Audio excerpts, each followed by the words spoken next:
Yeah, I'm feeling all right. A little bit nervous, but I think that's normal. Oh, you'll be fine. I think nerves are normal.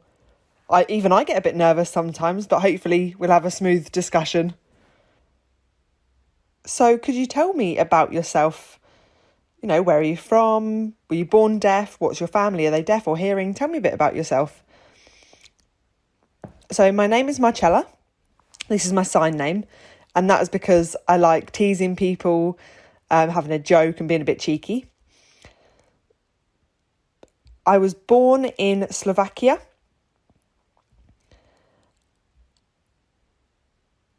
And I've got a mixture, really. Some of my family are deaf, some are hearing.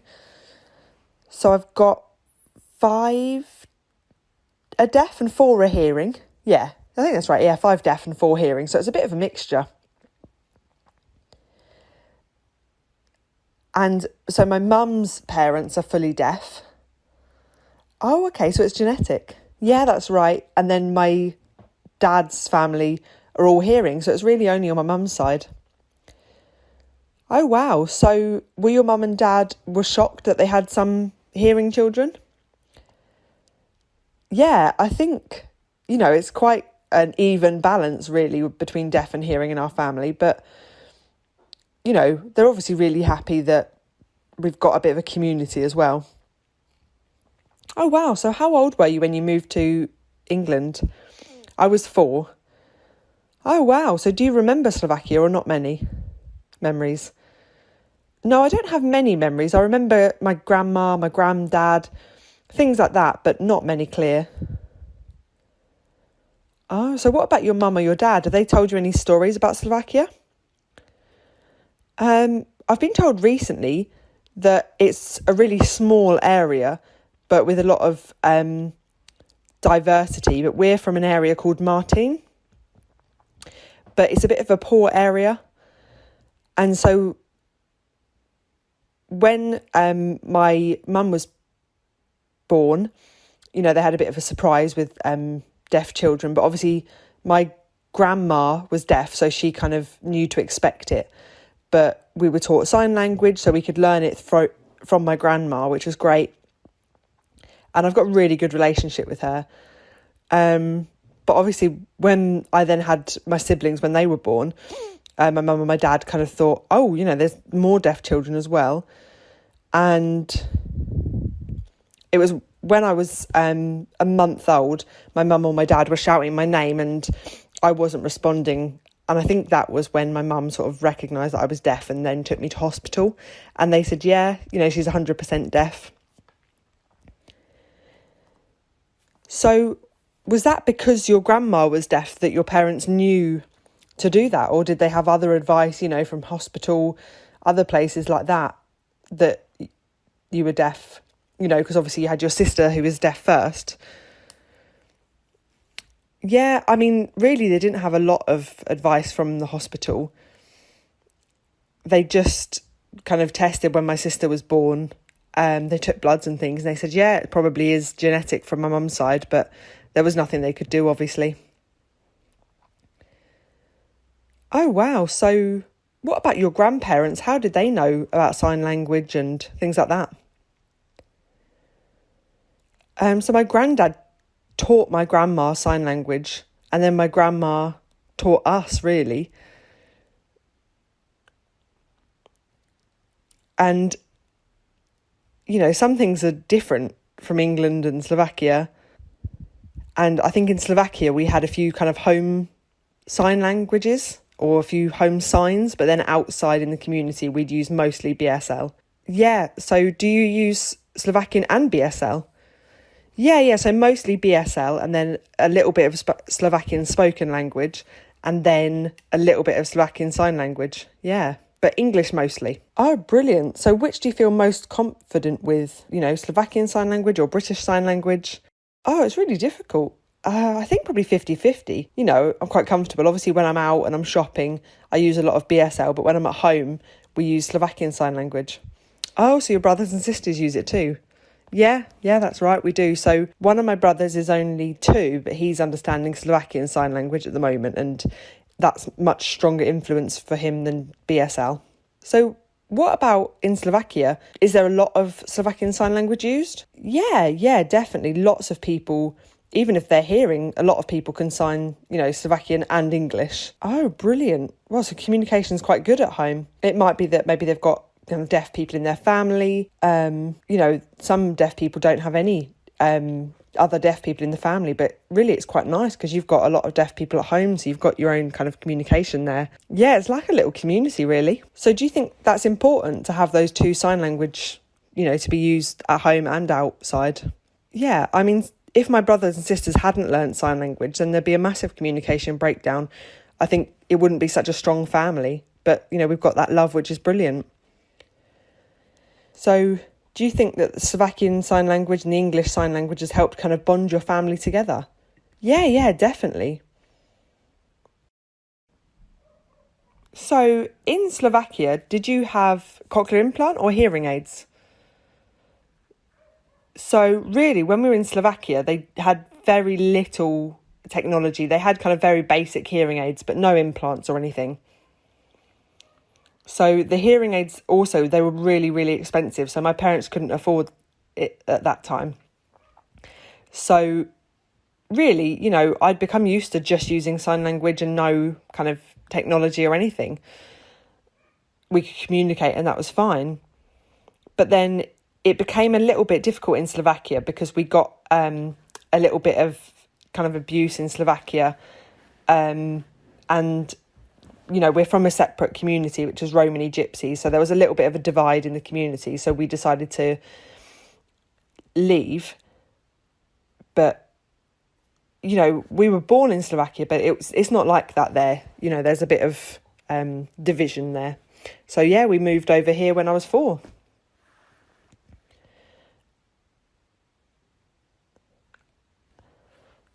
Okay, so when you were 4, you moved. Were your mum and your dad worried about moving? How did they feel about that? Yeah, so I remember when I was 4, I moved, and I remember my parents were really, really nervous because they didn't know how to speak English. It was only a few of us, so, obviously we were all really young, so I think there was about 3 or 4 kids, and they had to learn a lot and, struggle at that time. And then my dad obviously found new friends over here in England that were able to support a lot more, and they were very reassuring that they could do it. And we did have a lot of other support. And then, somebody else also, they were mentioning to my mum about the healthcare over here and being able to access hearing aids. And I remember, I went to hospital and we had hearing aids put on and I could hear little bits of sound, and my mum was really, really happy about that. And so then I grew up, and when I became 17, I then got my implants, and I got both sides implanted. Oh, why was it that you chose to have your implants? I think in my left ear, my hearing was deteriorating, and so I think my right ear had started to deteriorate as well, so I decided to have the implants to try and improve that a little bit. Most people said that would help improve it. And then about 3 weeks ago, I've had to start again on my right-hand side to replace it because it wasn't working on my right implant. I couldn't hear anything, and for a while it's not been working, so they've decided that they'd replace it. Oh, wow, so you're still in the process of doing that, or... Yeah, I mean, started the process 3 weeks ago, and now luckily I can hear really well. Now they've replaced it. Okay, so what about your sisters, your family? Yeah, so me and my sisters, we've all got implants. But 2 of my siblings have hearing aids. Oh, wow. So who helped your mum and dad, provide the information about the implants and everything? So really, one of the women from school, Teresa, and a hearing aid manager, they said, hearing aids would be really helpful. And I think, just having that discussion, my mum and dad agreed. Oh, wow. So was it did they move here, your grandparents? So on my dad's side, my grandparents have moved here, but on my mum's side, they haven't. Oh, do you miss them? Yes. I mean, I've not seen them in 11 years so far. But, we regularly video call, but I really, really want them to come. I'd love to be able to hug them again. Oh, wow. So how old was your sister when you moved here? So my older sister was 5 and I was 4. Oh, so had she started school there or not? I think I started school as well. So we started at 4 in Slovakia. Oh, well, we should have started at 4. But it was only for deaf children. But apparently I refused to go when I was younger. And my parents wanted us to kind of go as a family, go to school and then come back. But the school there for deaf children was a boarding school, so you only come home on Saturdays and Sundays. But my parents didn't like that idea and they wanted me home every day. Oh, wow. That's really interesting. So it's a difference between Slovakia and England. Yeah. I mean, that was kind of the rules there. My parents didn't have a choice in where they sent me. Oh, wow. So do you think Slovakia is better, to make sure that there's inclusion there for deaf people? No, I mean, it's good, yeah, but it will build children's confidence and their independence. But I think it was, it's too young. It was from 5 upwards, until 18 that you'd be boarding. And so, of course, you don't have that connection with your family. Yeah, no, I can imagine that'd be really emotional, kind of taken away from your parents at that age. So a lot of the deaf children there in Slovakia, they kind of miss the outside world. Is that right?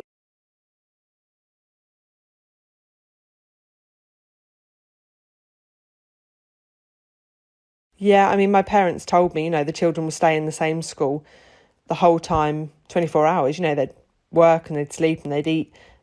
But in the evenings, they wouldn't get to see their parents or, friends outside or their brothers and sisters that were hearing. So obviously the hearing siblings aren't allowed to be there. Oh, wow. So it's really like no contact with the outside world. No, not at all. Even if the children are sort of saying, oh, I really, really want to go home, they're not allowed. They have to stay. Oh, wow. I mean, that's really difficult.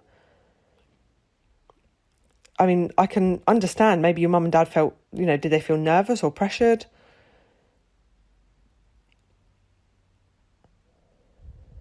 Yeah, I mean, probably a bit nervous. I mean, I never went there. My parents just told me about the experience. Wow. It's so different over there and here. It's very, very different. Yeah.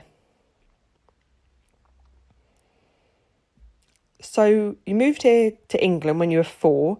Did you go to school here or nursery here? What happened? Yeah, I think I went to nursery. That was at Middleton School. Is that how you started learning sign language? No, I hadn't learned any English at that time. Not any kind of words or any of the language. I used to kind of hide a lot because I was very, very shy. But, I was very, very nervous of all the new people, the other children, but I eventually met them all. Oh, so were you and your older sister together?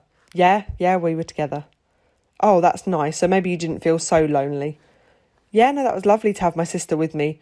And we have a really strong connection, which is great. Wow, so that was when you first started learning English and sign language at the same time, is that right? Yeah, that's right. So did you also meet other deaf children there? Yeah. There was a lot of deaf children there, actually. I think about 5 students that were deaf. And I think it was really lovely, but I remember being really nervous to meet new people. But obviously over time you get used to it, and I've now got best friends since then. Kind of 16, 17 years really that we've been friends. Oh, that's so lovely. And so when you were in school, did you have TAs or teachers helping you? Yes, yeah, we had TAs, like a teacher of the deaf, and they'd kind of show us English pictures and we'd slowly learn the English words and the signs. And I think that was until I was 5 or 6, so just for a year, yeah. Oh, so did you have a speech therapist? Yes, I think so. But when I was very, very small, I refused to talk. So I didn't talk for a while. I think, yeah, maybe for about a year. Oh, wow. So, do you feel that the implant at that time, did you kind of pick up speech quite quickly? Yeah, I mean, I had hearing aids and I had obviously the radio mic around my neck, but everything was really, really new to me. I'd had, new friends and a new area. It was, it was obviously really, really lovely. There was no kind of racism or anything like that, which was brilliant. Oh, that must have been really important for you, especially, having problems in Slovakia and then moving over here and feeling safer. Yeah, definitely. I've definitely felt safe. So in Middleton School, did you feel that they were deaf aware enough? Yeah, definitely.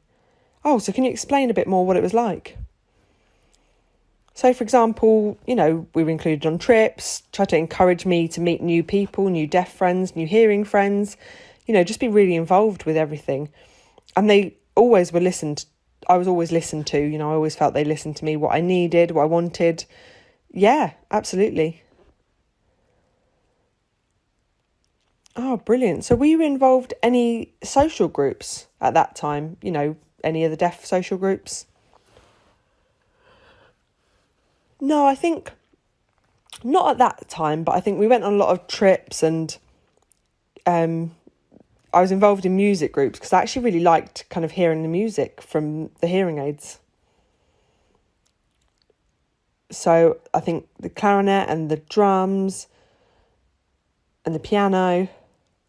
Oh, wow. So do you still do that or not? No, I mean, I've not learnt music for a long time, but I like listening to it still. Why do you think it's important for you to have help with school? Do you think it helps you to prepare for life?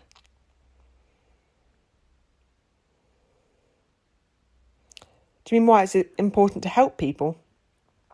I mean, as a deaf student, what was the communication support that you received? Do you think it helped you prepare in life? Yeah, it's definitely helped me to learn more about the future and to learn more in life and to be more confident, definitely. And definitely maybe to get a job in the future as well. So after Middleton School, where did you go then? I then moved to Jack Hunt School.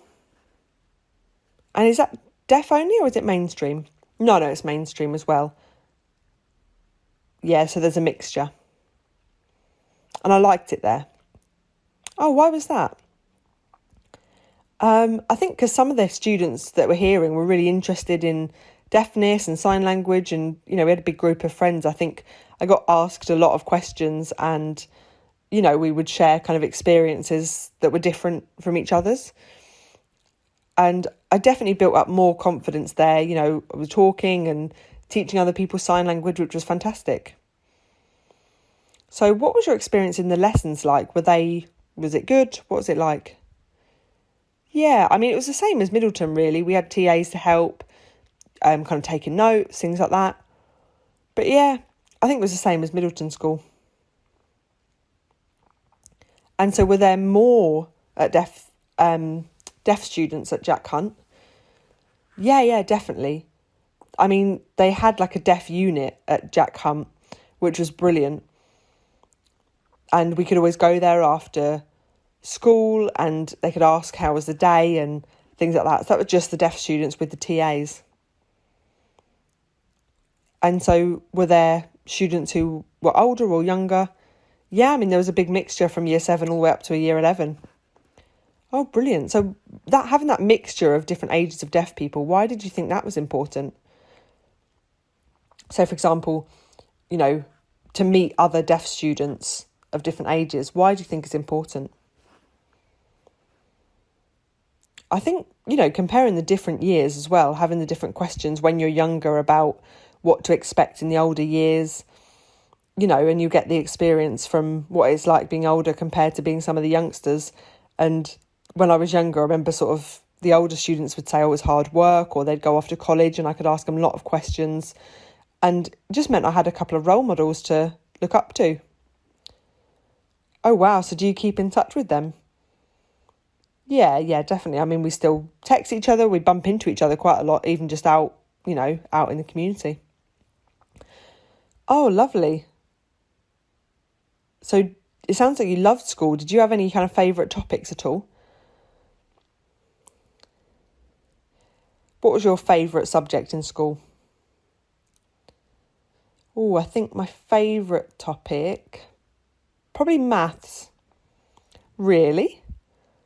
Oh, wow. Yeah, or DT. I think I liked, sawing things, fixing things. I liked that. Oh, brilliant. Oh, so you've got a good head for maths then? Well, I think possibly not in comparison to what they do at college. Maybe not. That would be a lot harder. But, Jack Hunt, it was much more simple. So, did you go to sixth form or college? I think I'm finishing after college. I think when I moved to college, we had a lot more work placements and new things for me to learn rather than going to sixth form and having a lot of essays to write and things like that. So I'm in my year one of animal care at the moment, and I will be moving to my second year because I love animals. Oh, sorry, just to go back a little bit. At Jack Hunt School, did you feel that they were deaf aware there?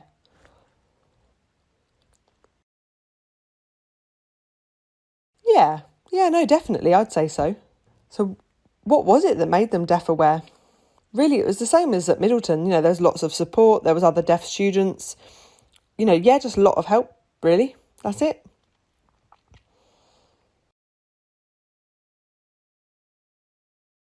Really, that's it. So, for example, some students in school might feel like they were discriminated or bullied. Did you ever have that? I did once. So that was at Jack Hunt. I was in year 7, and I think there was someone looking at me signing, and they were saying, "Oh, they're deaf and they're signing," and they're, making fun of me. And I remember feeling, really low in confidence, and I just remember putting my hands down and thinking, I can't sign in public anymore. And in class, I was very, very quiet for a while. But I think later on, I realised, that actually deaf and hearing people are the same. Hearing people are talking, deaf people are signing, they're equal. It's not possible for me to not sign for a year, but because of that knock in confidence, I did not talk for a while. And obviously my sister's deaf as well, and she told me, there's no need to be embarrassed. It's normal. You can communicate same as me.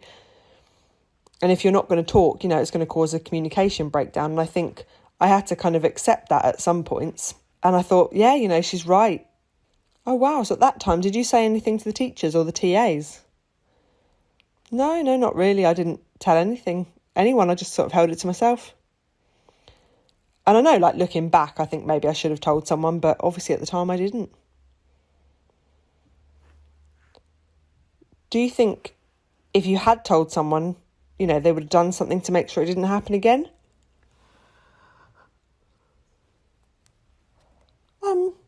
Maybe. I mean, I think because I felt emotional about it, I thought there's no point in telling them. It will just make the situation worse, or maybe have, more bullying. So I just thought I'd just withdraw myself from the situation, and it stopped. So what do you think the schools could do better to make sure it doesn't happen to other students?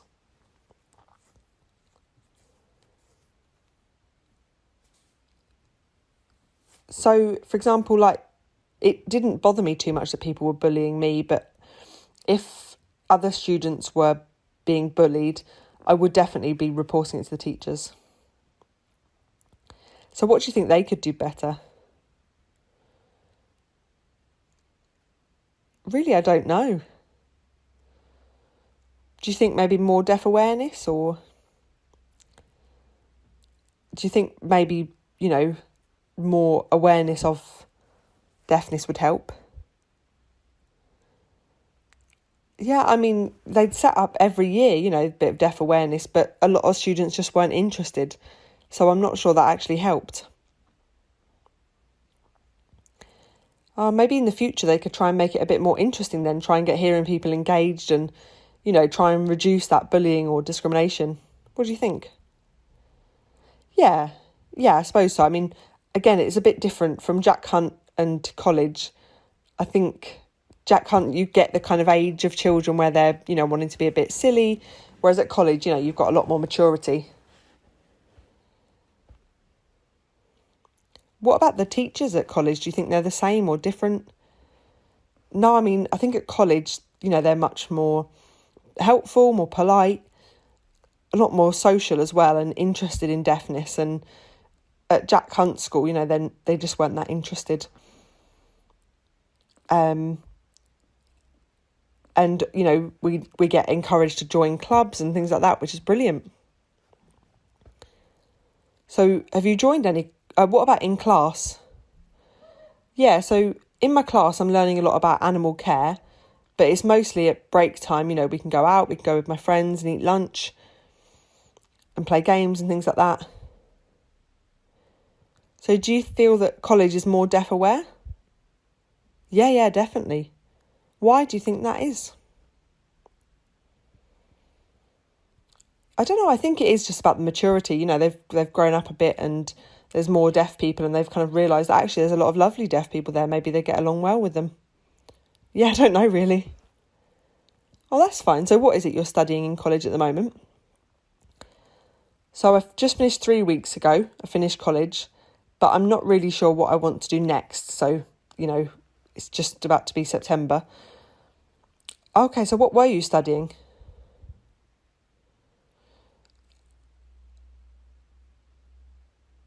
So I was doing like a supportive internship to help me find work placement, to increase my confidence and prepare myself for work. But then because coronavirus hit, we've had to put it on hold. Okay, but were you doing animal care before that? And did you enjoy it?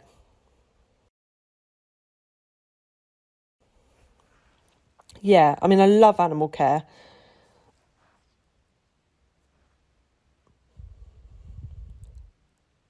I mean, it's fun, it's very caring, and obviously animals are never aggressive or, aggressive or they talk back. It's lovely to work with animals. So do you have lots of animals there? I mean, what type of animals do you have there? What about snakes?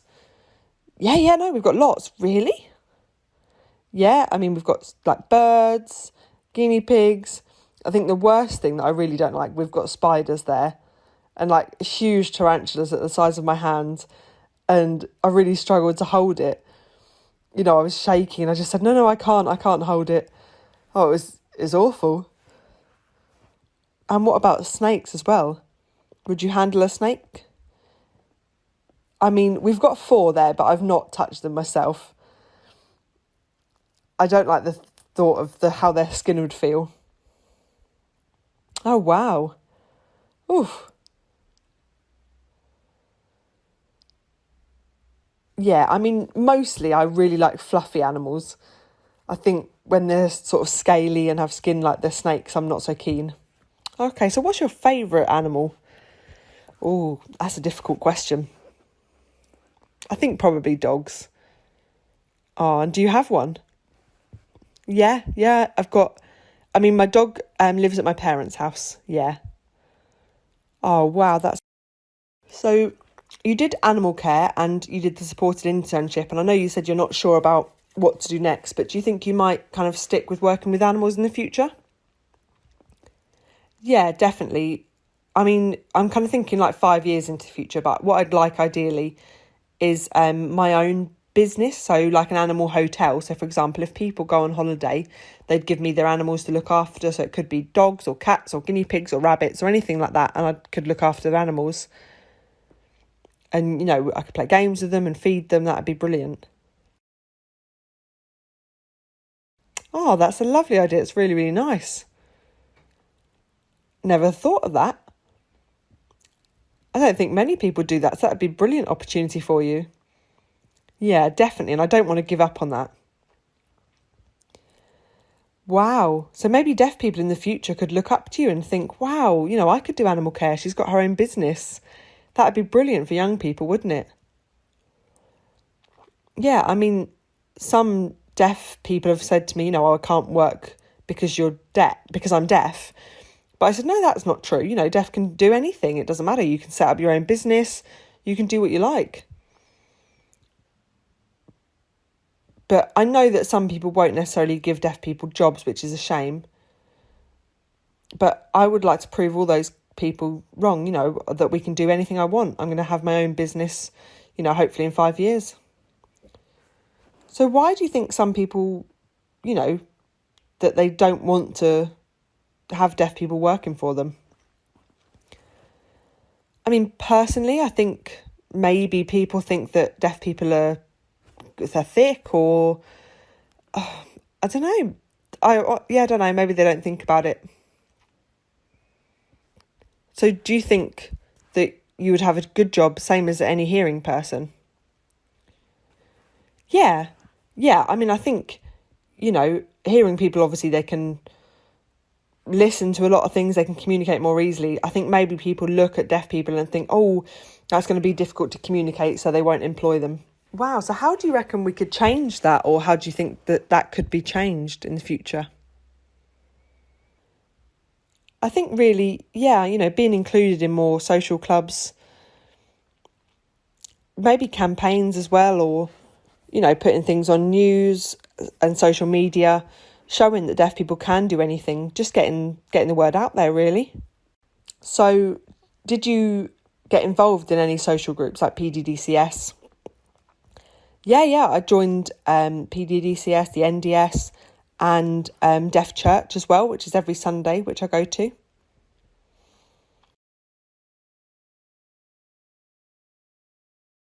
So what do you do in all those groups? So with the NDCS, when I was about 16, there was a like an overnight stay, like activities, maybe go ape, things like that. And so I could learn new things and meet new friends from outside the area who were also deaf. And with PDDCS, it was more about, me helping younger children. And I did try to kind of make contact, but I've not yet started properly.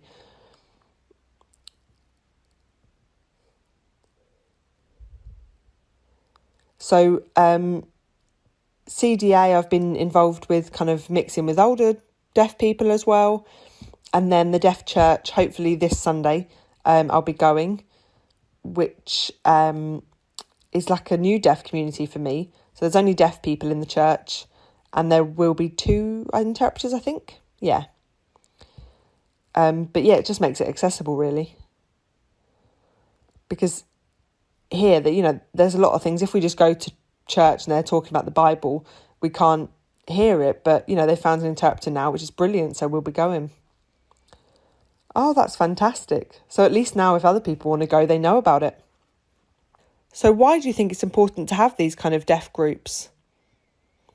I think really it helps lower your stress, makes you more confident, gives you a community to be involved in, and yeah. Do you think it would help learn new things? Yeah, definitely. And I think, it'd also help if you're doing volunteer work. It helps to add these kind of activities to your CV.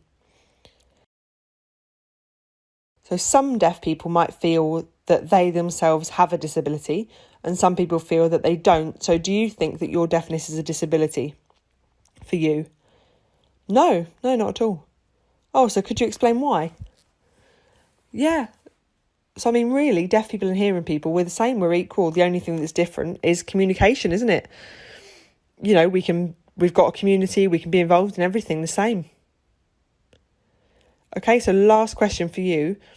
Have you got a message that you'd like everybody to know today? Yeah, so I think my message would be nice to yourself and be nice to everybody. And thank you for watching. Oh, that's brilliant. Yeah, thank you all for